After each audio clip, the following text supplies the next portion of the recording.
আসসালামু আলাইকুম সম্মানিত খামারি ভাই বোনেরা, আপনাদেরকে RS এগ্রো ফার্মে স্বাগত। আজকে যে বিষয়টি নিয়ে আলোচনা করব সেটা হচ্ছে বর্তমান সিচুয়েশন বা প্রেক্ষাপট অনুসারে দিনের যে তাপ, সেক্ষেত্রে রেডি মুরগিগুলা হিট স্ট্রোক করার যে প্রবণতা, তো এই হিট স্ট্রোক থেকে বাঁচার বা মুক্তির যে উপায় সেই বিষয়টি নিয়ে আলোচনা করব।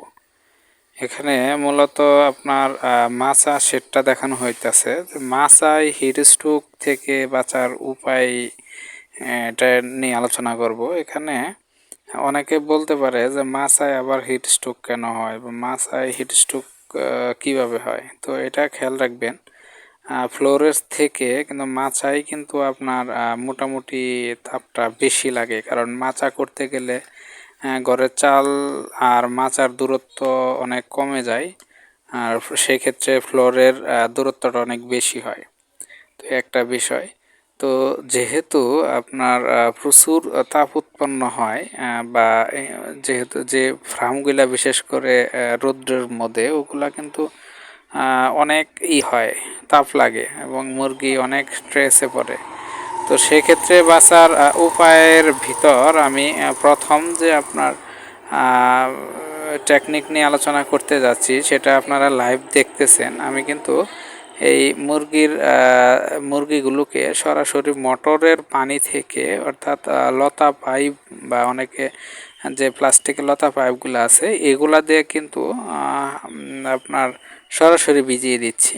তো এইভাবে যদি আপনি ভিজিয়ে দেন সেক্ষেত্রে আপনার যদিও লোডশেডিং করে, তারপরেও যদি আপনি লোডশেডিংয়ের আগে যদি এভাবে ভিজিয়ে দিতে পারেন, বা যাদের লোডশেডিংয়ের সমস্যা তারা যদি আপনার ওই স্প্রে মেশিনগুলো দিয়ে ভিজিয়ে দিতে পারেন, তাহলে কিন্তু মুরগি আপনার কমসে কম 1 ঘন্টা অনেক রিল্যাক্সে থাকবে।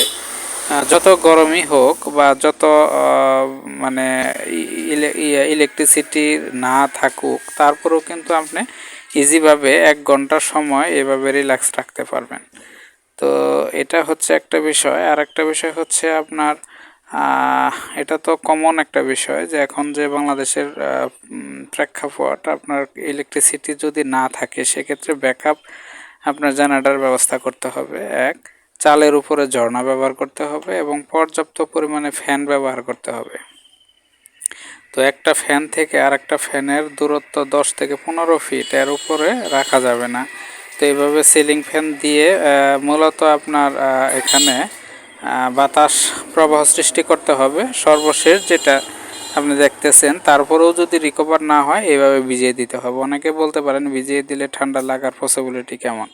হ্যাঁ, ভিজিয়ে দিলে আপনার হঠাৎ যখন ভিজিয়ে দিবেন তখন একটু পসিবিলিটি থাকতে পারে। তো যেদিন থেকে ভিজিয়ে দিবেন, বিশেষ করে 20 দিনের আগে কখনো ভিজাবেন না, 20-এর পরে গিয়ে ভিজিয়ে দিবেন যদি সিচুয়েশন ওইভাবে করতে হয়।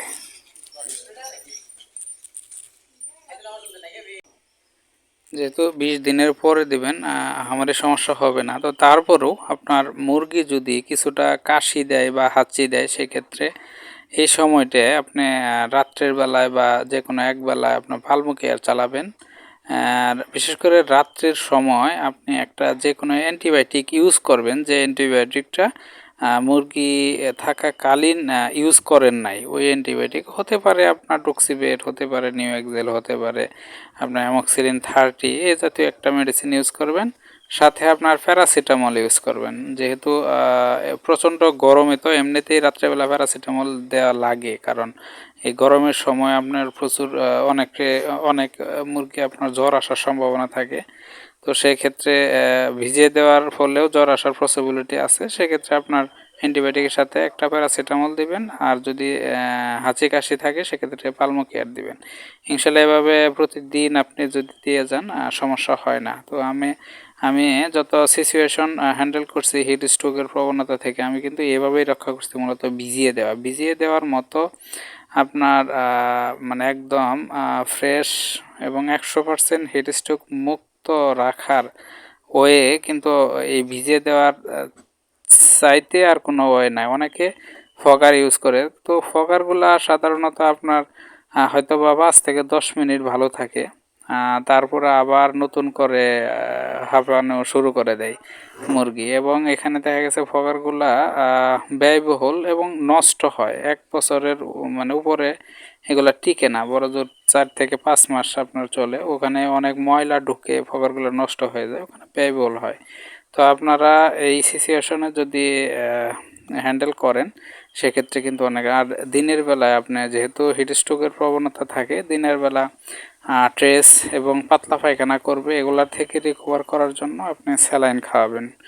দিনের বেলা সারাদিন স্যালাইন খাওয়াবেন এবং ভিটামিন সি দিবেন সাথে। আর যদি বিটেইন দিতে পারেন, অর্থাৎ যে স্যালাইনগুলোর ভিতরে ভিটামিন সি, আপনার ইলেকট্রোলাইটের যে উপাদানগুলা ওগুলা এবং কি বিটেইন এইগুলা সংমিশ্রণে যে এইটা স্যালাইনটা পাওয়া যায় বা ইলেকট্রোলাইটটা পাওয়া যায়, এগুলো ইউজ করবেন, ইনশাল্লাহ আপনার মুরগি মোটামুটি ভালো থাকবে।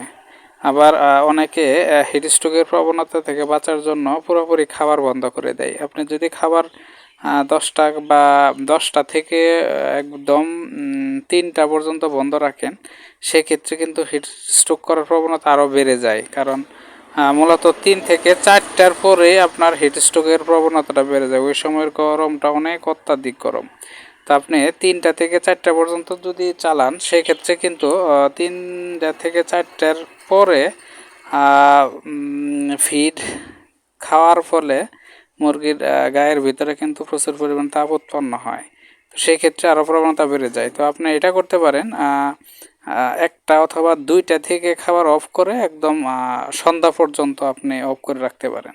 সন্ধ্যার পরে যখন ঠান্ডা হবে তখন আপনি খাবার দিতে পারেন। তো ওই ক্ষেত্রে ওই সময় খাবার খেয়ে আপনার তেমন একটা তাপ উৎপাদন করলেও ক্ষতি হবে না। কিন্তু আপনি যদি সকাল 10টা থেকে 5টা পর্যন্ত অফ রাখেন, তাহলে কিন্তু আপনার আরও দুর্বলতা প্রকাশ পাবে শরীরে। কারণ খাবার যদি মোটেই না খায়, এক সাইডে আপনার গরম, অন্য সাইডে হচ্ছে খাবার না খাওয়ার দুর্বলতা, মানে সব মিলিয়ে কিন্তু আপনার আরও বড় ধরনের ক্ষতি হতে পারে। আপনি যদি খাবার অফ রাখতে চান, তাহলে 3টা থেকে শুরু করে 5-6টা পর্যন্ত আপনি রাখতে পারেন। 6টা বা 7টা, 3-4 ঘন্টা আপনি অফ রাখবেন। 3-4 ঘন্টার উপরে আপনারা কখনোই অফ রাখবেন না।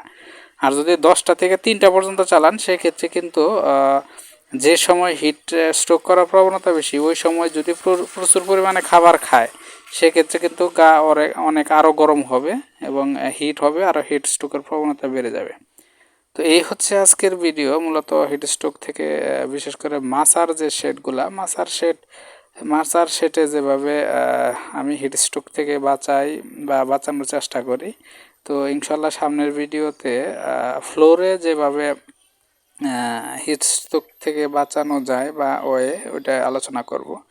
ইনশাল্লাহ আপনারা এভাবে ট্রাই করলে ইনশাল্লাহ একটা মুরগিও আপনার হিট স্ট্রোকে মারা যাবে না। আজকের ভিডিও এই পর্যন্তই। আল্লাহ হাফেজ, অন্যদিন দেখা হবে ইনশাল্লাহ।